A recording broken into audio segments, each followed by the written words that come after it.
it's Jack and Ross back for the third part of our illustrious news trilogy today. What do we throw at them this time? What a bonanza it's been. I don't know. I've picked the first two, so you can pick. What do you want to throw at them? Owen, can we just have sparks? It's all action here. Yeah, there's even more news to talk about concerning a lot of different things from the world of wrestling. It's been a hectic morning getting all of this together, but we're nearly done now, Ross. We can nearly rest easy. Did you know this town ain't big enough for the both of us? That's a Sparks reference to throw more sparks at you. Oh, nice. Right. What a tune. Here are the headlines. First of all, the identities of 6 NXT 2.0 debutants have been revealed. A former NXT superstar has announced a break from professional wrestling. And finally, Jon Moxley has been pulled from a wrestling show, but a huge replacement has been announced. More on that later on. So yeah, first of all, diving straight in, 6 debuts on NXT, the first NXT 2.0 episode, and it was full of new faces. There's a lot of stuff here that I take alternating ones. I'll go first. No, because why? Because I haven't seen all of the show yet. Go on then. Go on. You read out the name and I'll give you a bit of spice to them. We have Braun Breaker, who in the first news video of today I was accidentally calling Braun Breaker, but I've fixed that now. It's fine. Braun Breaker, who I understand, Ross, is the son of the dog-faced gremlin Rick Steiner. Yes, he was originally going to be called Rex Steiner in NXT, which is a far better name than Braun Breaker. Rex Steiner. Rex Steiner. Oh, Rex Steiner. Rex, R-E-X. I'm just giving his real name, haven't I? Dinosaur, Toy Story kind of Rex.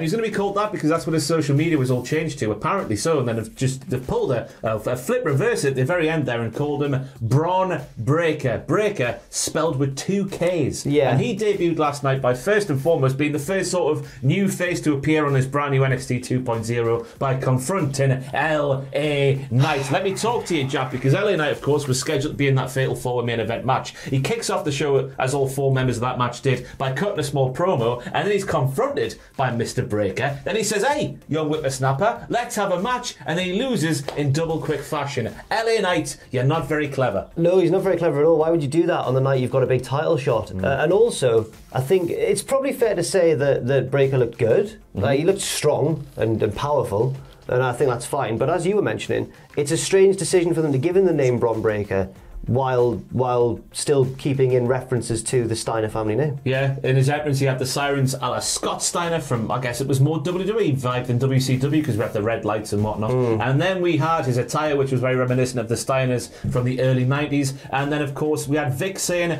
that Braun Breaker has a dog-faced gremlin mentality, obviously paying homage to his daddy. Yes.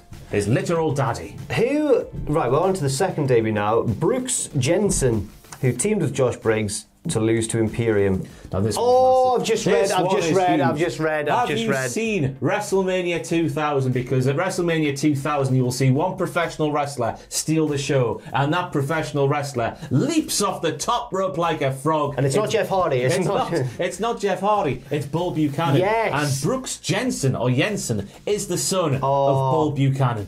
Oh, I can't believe it. I can't believe that. Didn't get a showcase too much against Imperium. It was all about Imperium showing how good they are at the professional wrestling. But it was good to see those 2 big lads. I think Lewis House in our office is a big fan of cowboys, and this had a very sort of cowboyish outlaw sort of look to their tag team tandem. Yeah. Oh, I can't believe it. I genuinely didn't know that. And this is a double quick debut because he only signed with the company last month, so he must be a natural like Bull Buchanan was. I hope that Vic said he's got a bit of a bullish Buchanan mentality there. It's B squared. Brooks. No, that didn't work. The next person, right, what does this mean that you've written here? So the next debutant we're talking about is Trick Williams. What's this? What's that? What does that mean that you've written there? They did a promo with Carmelo Hayes, who came out and said that, like, I won that tournament, but then I lost last week, so I won't be, being whatever again. I'll win all the time, and I've got this guy here to back me up. Are you Bowdy? And he says, yeah, I'm Bowdy. Literally stealing from the K-Dog himself. Oh, right. Bowdy, rowdy. Yeah. Not Viva La Raza, that's Eddie Guerrero. I don't know what... Olale! I don't know what Bowdy... Olale. What does Bowdy mean? I don't know. Oh, well, please let us know. I look like a sort of guy I don't know what Bowdy means. Please let us know in the comments section down below. Trick Williams, yes. So Carmelo Hayes has also declared himself the chosen one. Is he turned heel? This was a very... No, Trick Williams is the chosen one. This was a very heelish promo, yeah. Drew McIntyre, as I was awake last night and couldn't sleep, was watching NXT last night, and he tweeted a picture of himself and Vince McMahon. I'm sure that Owen, the professional that he is, has put the tweet there in the background. That's because he was that back in the day, and it didn't work out very well for him, did it? Right, the chosen one. Right, I've got you. So it could... well, Williams' real name is Matrick Belton. He's got a football background and trained at the CZW Wrestling Academy and signed with WWE in February, so good luck to him. And that tandem was confronted by Duke Hudson from that tournament thing they did a little while ago. Yes. So I guess that's a first feud for Carmelo and Trick. Fair enough. Tony D'Angelo appeared in a vignette and talked about being from Chicago. He walked down the street and said the money's in NXT. Oh, nice. Okay. That kind of accent. It was night time. Chicago. Which is the right time. Yes, absolutely. Apart from last night, which is a great shame. He had a hat on. He looked menacing. There was a report I saw a few weeks ago saying that NXT, when it was going to be fronted up by like the big picture stuff by Vince McMahon and Kevin Dunn and people, was it Bruce Pritchard, I think the news was saying. Right. They were looking for more characters in NXT, and this was a very defined gimmick. This was a hard man off the streets of Chicago. Okay. He spoke like that. Yeah, that's the Chicago accent. He talked about how he's got... Can't you hear it when CM Punk does it from... He said he's got an amateur wrestling background. No, I can hear it sometimes, right, in certain celebrities who are from Chicago. I do understand, but... It's that noise, isn't it? Colt Cabana does it a lot. Yeah, Colt Cabana does it, yeah. Studio apartment. Is it a Midwest accent? I don't know. He said this isn't Colt Cabana, this is Tony D'Angelo, of course, we're talking about now. Said he had an amateur wrestling background, but there's no money in that. No, the money's in NXT. Gable Stevenson's going to batter him. I know. The money's in NXT. And yeah, he really does. It's a shoot amateur wrestling background. He wrestled for the University of Buffalo and qualified for the NCAA tournament in 2016 and also signed in February of this year. Ivy Nile. She. I'm sorry, I've not seen this, but I was just guessing. I was just hoping that it would be Ivy. I don't know who Ivy Nile is, but she was introduced as the newest member of the Diamond Mine. She is a lady who hasn't eaten a carb. This is breaking exclusive news from the mouth of Malcolm Bivens. That's a tongue twist on a Wednesday morning as well. Who hasn't eaten a carb since 2005. She flexed and she posed in the ring, and that's just about all we saw from her. Fair enough. This happened after the Diamond Mine's new little tag team. I say new little tag team. I've forgotten their name. The big strapping wrestling lads. Last week. Those two big boys. What the hell were they called? They were called Brutus and Julius. Those two, what's the second name? Oh, I can't remember the second name. Put the second name there, this is torture. After they did some wrestles and killed a couple of more fools, they all got in the ring, did the Diamond Mine, and then she did a bit of pose down and got introduced to the wrestling fans. Nice. Ivy Nile appeared on the Titan Games, which I believe was the one that The Rock was involved with. Ooh. It was a bit like World's Strongest Man or Gladiators, yeah. So she was signed in January of 2020. Wasn't Thingy on it as well? Robert Stone. Was he? Oh, are you thinking of Ninja Warrior? Ninja Warrior. Titan Games was more about strength. What was Ninja Warrior more about? Agility. Ninja Warrior is more like what's it called? What's it called over here? What's it called? Total Wipeout or something? Yeah, well, maybe not Total Wipeout. Maybe a bit more impressive than Total Wipeout. No, actually, Titan Games had some agility bit. Anyway, and the final debutant on last night's NXT, we mentioned him in the first news video because he shockingly burst onto the scene and gate crashed the main event and took the place of Kyle O'Reilly, is Von Wagner, the son of former WWE and AWA star Wayne Bloom. Do you know who Wayne Bloom is?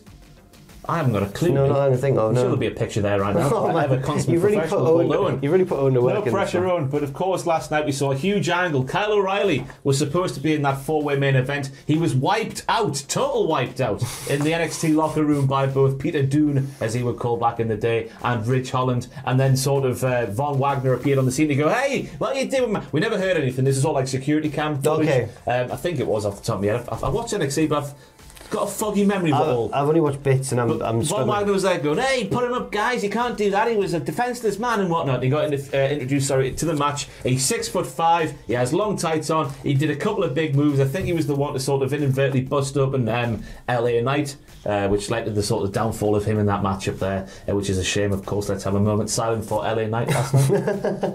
He should really have won the match. Those were our 6 debutants from NXT last night.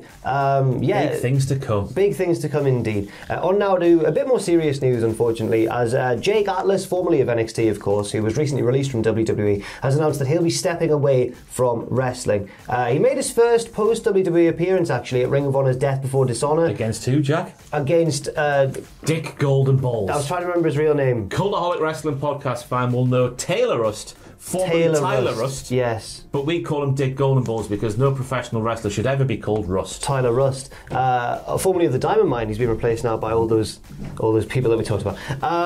But yeah, Jake Atlas faced him at Death Before Dishonor. But then the match had a very abrupt ending. Some were worried that he'd suffered a concussion. According to Jake Atlas himself, this isn't the case, and he's basically took to Twitter and outlined the reasons for stepping away from wrestling, saying, "I'm not concussed or banged up. I simply just can't keep going anymore. Take your mental health seriously, both for yourselves and for each other, because we only have one life to live. Thank you to anyone who did support me for 5 years. I didn't do much, but what I did was fun. I'm stepping away from wrestling completely right now, so please don't ask me to do interviews or appearances. I'd like my privacy to be respected. At 26, I've got my entire life ahead of me, and I'm choosing to explore completely different industries to find my passion again." Fair enough. I mean, he's recognised that it was bad for his mental health to stay in the wrestling industry, and he's getting out. And fair enough. Yeah. Wish him all the best. Yeah. Absolutely. I don't know what someone want to say about it, really. Don't know what you can say. Good luck to him. Yeah. And finally, we have to talk about Jon Moxley, who has been... His run in New Japan was kind of torn apart by the pandemic and everything, and he's been getting his way back in there. He's done something unspeakable to the nation of Japan, because it just appears in AEW that any Japanese professional wrestler just rocks up and wants to fight Jon Moxley. Yeah, absolutely. That is what happens. But he's been pulled recently from a New Japan show that he was scheduled to perform on. It was meant to be New Japan Battle in the Valley in San Jose, California on November 13th, but he won't be anymore, possibly due to Full Gear moving dates from November the 6th to November the 13th. I'd imagine that's why. But he does have a big replacement. It's Will Osprey, who's been dealing with injuries recently. He's going to replace him. COVID recently. And had COVID recently, of course. He'll replace him at New Japan Battle in the Valley. So good for Osprey. Unfortunate for Moxley, but I assume that he's going to be playing a bit of a... Well, he'll have a big match, won't he, at Full Gear? Yeah. Of course he will, against the Japanese professional wrestler, because he has upset the nation of Japan. Apparently so. You're a big fan of New Japan. Yeah, apparently things have never been lower for a New Japan fan in terms of hype about the promotion and whatnot. Yeah, the pandemic really, they didn't deal well with it in terms of, well, they had a lot of bad luck as well, to be fair. Like, a lot of key people were getting injured or getting COVID at the wrong time. Did Fale get injured? That would be double bad luck. I'm not certain if he did or not, but there was bad things going on. But that was coupled as well with a change in booking style, Ross, which I don't think lent itself well to the usually very serious and patient booking style of New Japan. Instead, they started throwing the bell around on different people. It was all kicking off a bit, and now I just don't. The spark has diminished somewhat in New Japan Pro Wrestling. We started with sparks, now we're ending with sparks. Oh, yes, absolutely. Lovely synergy here on the Cultaholic Wrestling News. Fantastic. Thanks everybody for watching. Leave your thoughts and opinions in that comment section down below. And keep yourself safe out there, stay positive, and we'll see you all very soon.